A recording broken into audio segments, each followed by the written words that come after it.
नमस्कार. स्वाद महाराष्ट्रावर आपलं खूप खूप स्वागत आहे. आज आपण नागपूर पद्धतीचे कांदे पोहे कसे बनवायचे ते बघणार आहोत. पोहा एक असा पदार्थ आहे जो आपल्या महाराष्ट्रातील प्रत्येक घरी आवडीने खाल्ला जातो. चला तर मग बघून घेऊया याची रेसिपी. इथे मी 2 कप पोहा घेतला आहे. त्याला 3 ते 4दा स्वच्छ पाण्याने धुवून घेतलं आहे आणि पाणी काढून घेतलेलं आहे. तुम्ही बघू शकता. मग एक चिरलेला कांदा, एक बटाटा चिरलेला, कढीपत्ता, 3-4 मिरच्या, सांबार, मोहरी, हळद, मीठ आणि शेंगदाणे इतकी सामुग्री आपल्याला लागणार आहे. आता कढई गरम करून घेतलेली आहे. त्यामध्ये 2 ते 3 चमचे मी तेल घालणार आहे.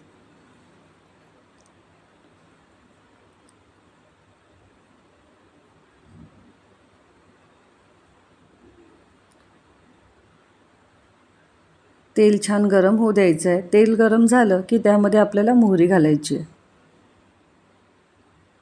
इथे माझी मोहरी तडतडली आहे. त्याच्यानंतर मी इथे कढीपत्ता घातलेला आहे आणि मिरच्या घालणार आहे.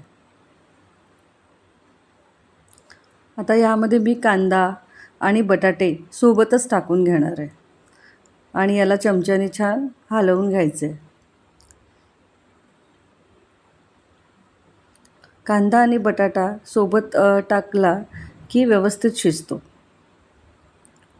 आता यामध्ये थोडे आपण शेंगदाणे ॲड करूया.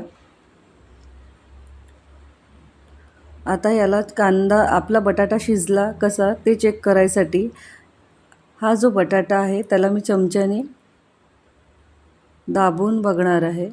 जर तो कापला गेला म्हणजे हा आपला बटाटा इथे झालेला आहे.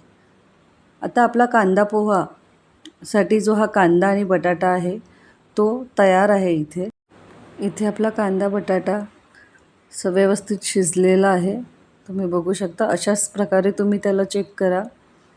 आता यामध्ये आपण थोडी अर्धा चमचा हळद मिक्स करणार आहोत आणि मीठ. परत याला छान मिक्स करून घ्या. चवीप्रमाणे मीठ तुम्ही टाका. याला मिक्स करून घ्या. आता यामध्ये जे पोहे आपण भिजत ठेवले होते ते टाकून घ्यायचे आणि परत याला छान हलवून घ्यायचे. इथे मी सगळे पोहे टाकलेले आहे आणि या मिश्रणाला छान मिक्स करून घेते.